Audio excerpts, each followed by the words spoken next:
guys, Kyle from Screams and Whispers here. Welcome to Board Tours. This is something new I'm doing on the channel. Board Tours is going to be where we go through pedal boards of different guitarists that I happen to know and see how they're wired, what they have on them, what kind of board they're using, if they have a preference in cabling, all those different things, and just check out what they've got. There's a million ways to wire a pedal board. Everybody has preferences, everybody has different rules of thumbs that they use, and technically there's really no wrong way to do it. As long as you get the end result sound that you're looking for, then you've accomplished the goal. But I find it a very interesting topic, and hopefully you do too. Today, for the first episode of Board Tours, we're actually going to go through my board. So get ready for that, and yeah, we've got a lot to look at. Check it out. Board Tours, Episode 1. Alright, so here it is. This is my board as it is currently set up. Just kind of want to walk you guys through what's on here, what the board is, everything, like we said in the intro. So, to start out with, the board itself is from a company, and I actually just reviewed the board shortly ago, but it is... And to note, I was mispronouncing the name of the company in that review, and I sincerely apologize. Quite embarrassing, actually. And hopefully I'll get it right this time, but it is Smith and Stange.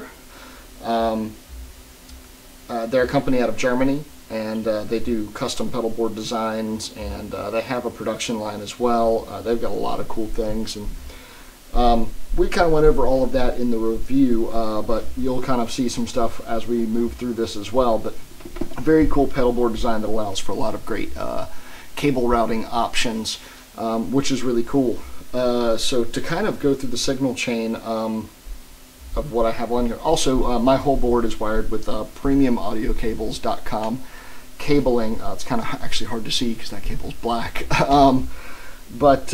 So PAC, this all Amphenol end plugs on everything, so all of the patch cables are that. So yeah, all premiumaudiocables.com there. To cover some basics as well, power is supplied under here. This is one of the cool features, is that this top deck is hinged, which is really nice. So I have a Joyo power supply here.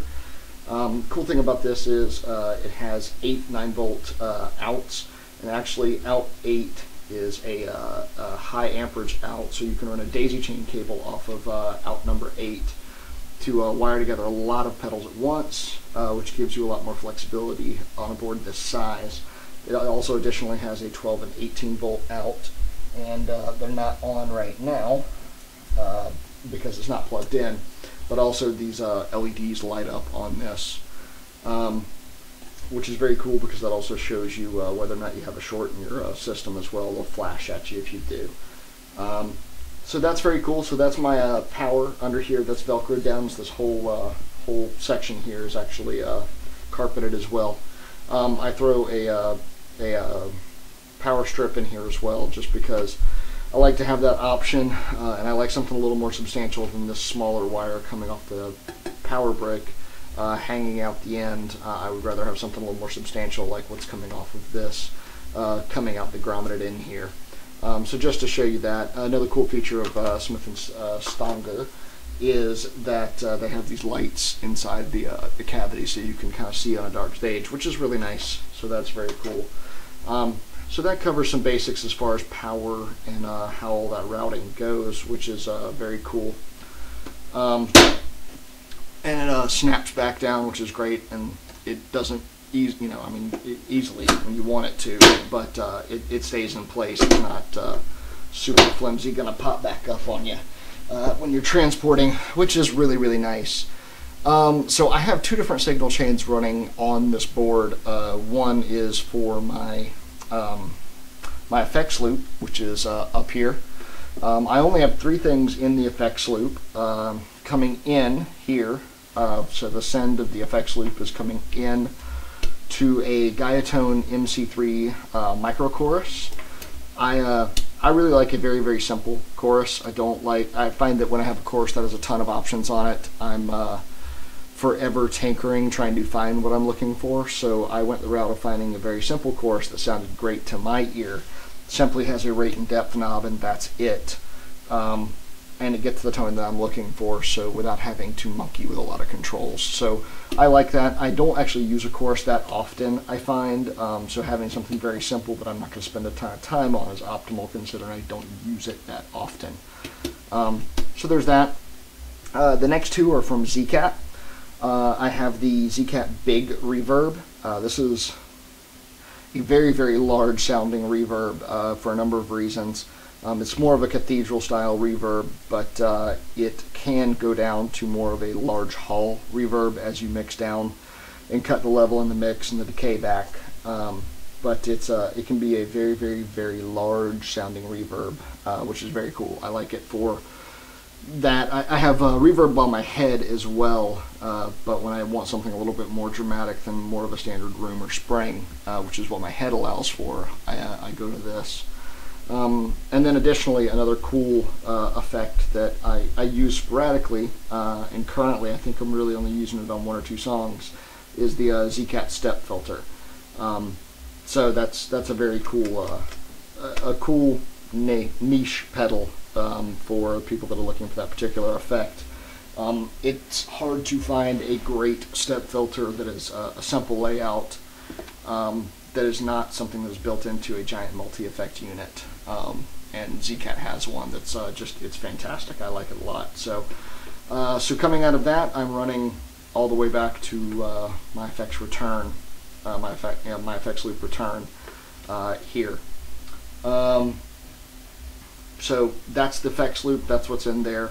You're going to see that there is some other modulation out that is not in my effects loop. That is a choice that I make. I do that a little bit differently. I know that might have some contention amongst different pedal board enthusiasts and people that have different opinions on how to wire a board. As I stated in the intro, there is really no wrong way as long as it sounds great to your ear. That's what matters for you.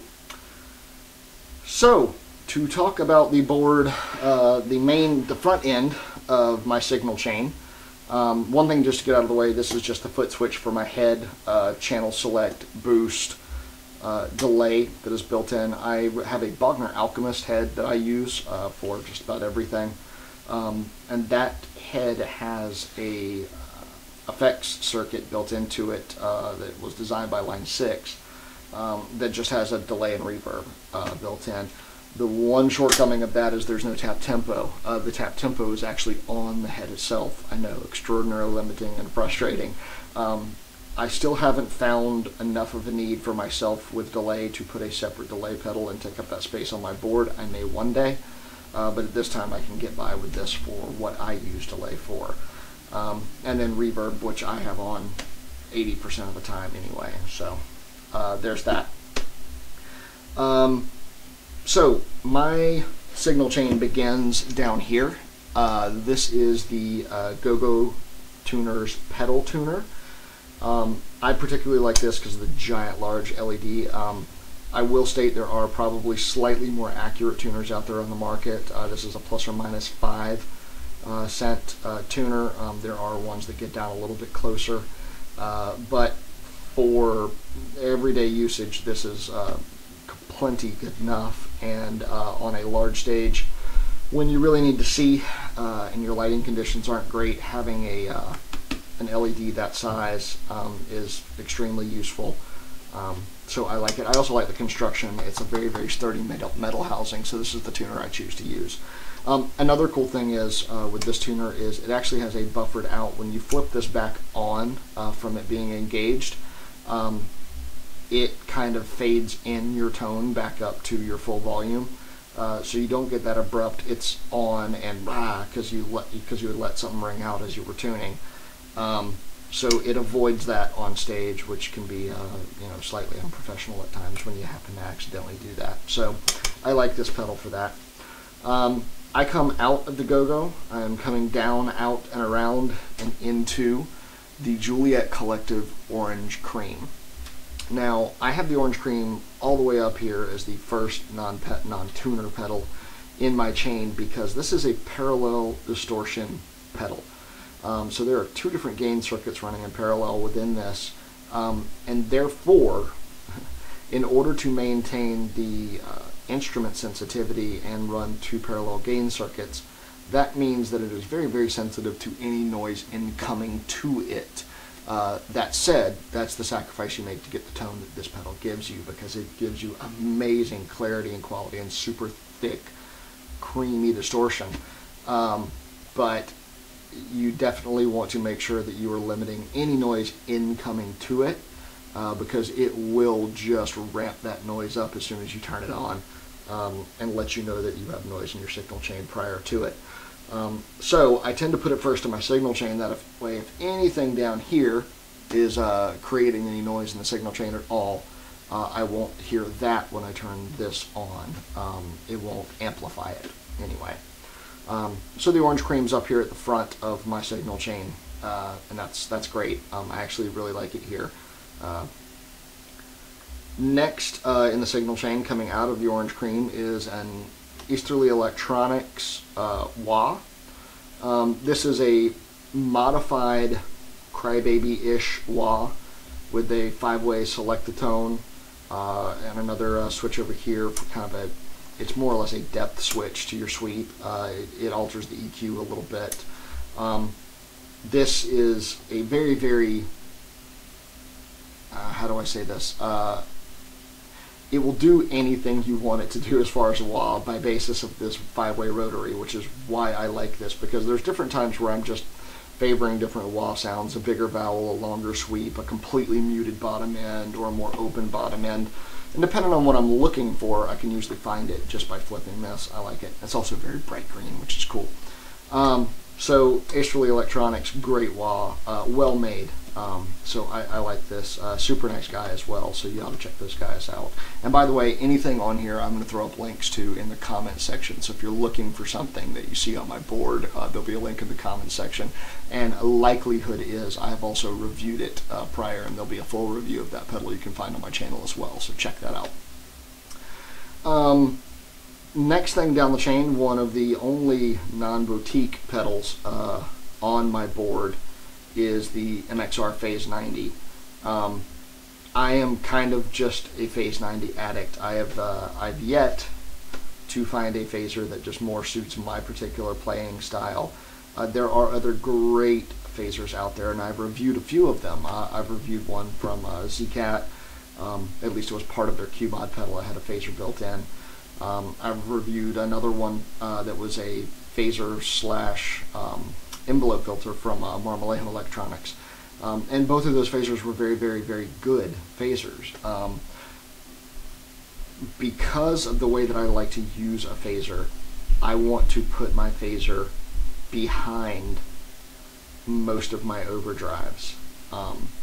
So for very specific tones, coming out of a screamer or this yellow cab, which I'll get to in a moment, both of those, I like to combine a phaser with those particular two sounds. I usually don't combine a phaser with this very, very thick OD that you get down here, or distortion that you get out of this. I'm going to combine it with something a little bit lighter and a little more open, such as an OD down here. And I like to put it under it so that it doesn't get overly bright. The same reason I keep the phaser out of my effects loop is because it tends to get overly bright when I put it in the effects loop. But what I have found is the only phaser that tends to work great in this format, putting it behind an OD, are the MXRs. I've yet to find another one that behaves in the same way behind the overdrives in the signal chain better. So that's why Phase 90 has been kind of my go-to phaser for quite some time. This one's very old, actually. I've had this for, gosh, I don't know, 10 years or so. So it's been around a little while, but still kicking.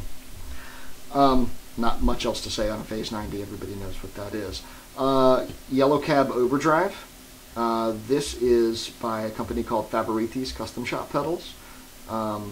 They are out of Brazil. I'm trying to remember all these off the top of my head correctly. They're out of Brazil. Great, very, very flexible, super modular, I guess is probably the right word, overdrive.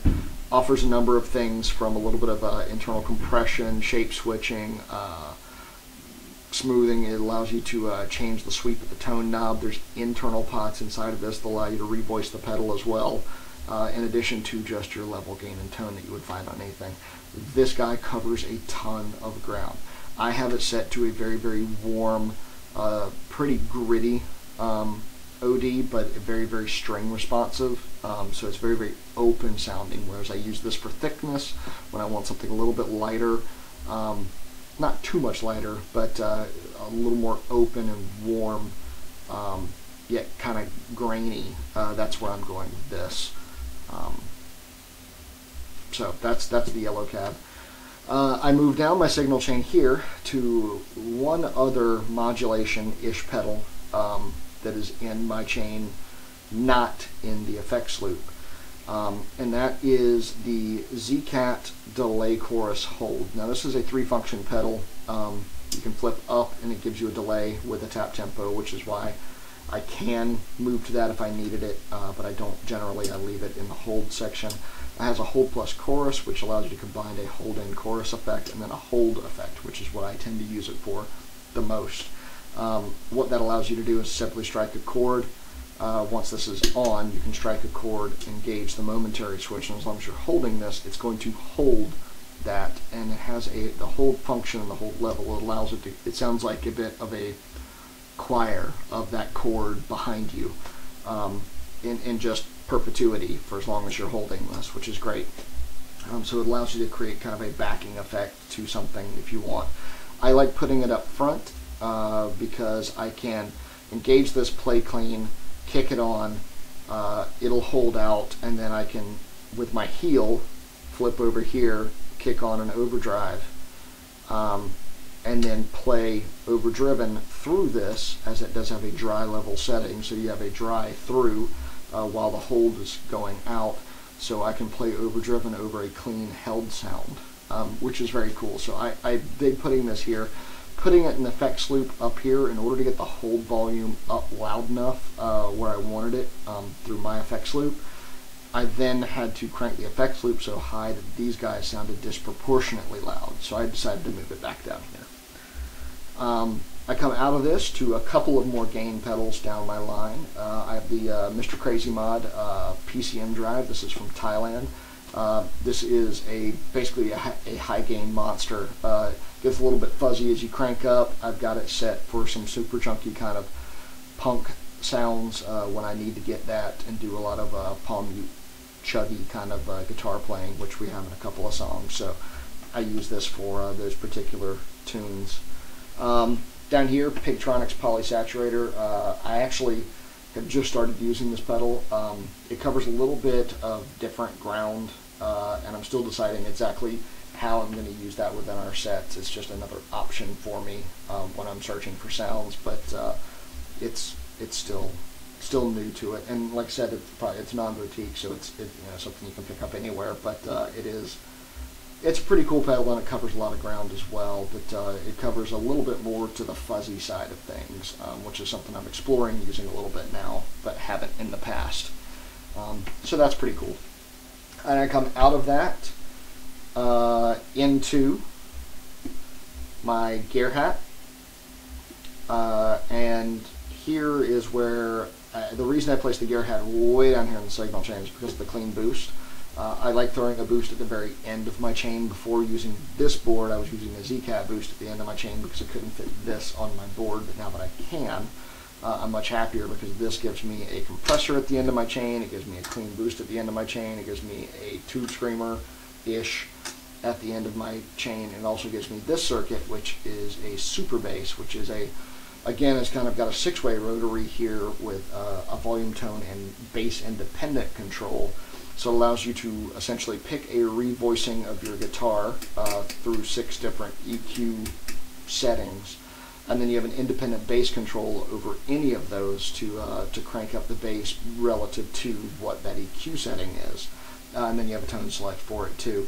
So it allows you to dial in a secondary EQ setting for your guitar if you wanted something just way out there different than what you generally have. So I use this to engage some odd tones or some like super heavy bass stuff if I just want to ring out something thick. it's actually really cool to combine this and the orange cream. So I utilize that as well. And then coming out of the Gerhat, I come back over here to the BBE, and BBE Sonic Stop is the last thing in my signal chain. I am a huge BBE fan. Sonic maximizers, I've got them in my PA. I use them when I'm recording bass. I use them for all sorts of things. They are just good devices to have. I run my acoustic through one. I'm just a big BBE Sonic maximizer fan, so there's almost no rig I won't put one on. It just helps clean up all those weird transients before they hit your amp. So I like a Sonic maximizer, so there it is. So yeah, that's my board. Not sure what else to tell you about it other than that's kind of the way I have it rigged. I'm sure you're going to have your own thoughts, and you're welcome to share those with me. I'm more than happy to hear them, and it always sparks debate when you talk about how you rig your board and what makes the most sense and what doesn't. And it's all very, very much taste-based. You know, different people have different taste in how they want to hear things set up on their board and through their amp. And it's also very amp-dependent. You know, whether or not you have a parallel or series effects loop is going to determine greatly how your effects loop is going to affect your setup on your board. So there you go. Board Tours episode number 1. Hope you enjoyed it. And like I said, we're going to highlight all the different companies in the comments section below, down there. Yeah, so Smith & Stonker pedal board. We've got Gerhat, Pigtronics, Mr. Crazy Mods, Zcat, Favoretti's MXR, some Guiatone, Esterly Electronics, Juliet Collective, GoGo pedals. Can't say enough, premiumaudiocables.com. One that I didn't mention, and I'm going to make mention of, coming in off of my cable snake, everything coming off of here, this is all VF cables. It's another cable company I've worked with. They're great as well. So yeah, thank you guys very much, and hope you enjoyed Board Tours number 1. You guys get to hear enough of me playing future Board Tours episodes when I have some additional guitar players in here to look at their boards. We're also going to have them play through their boards and show us what they do. But yeah, you guys will get to see plenty of me and my playing. Have a good one. Rock on. Board Tours number 1.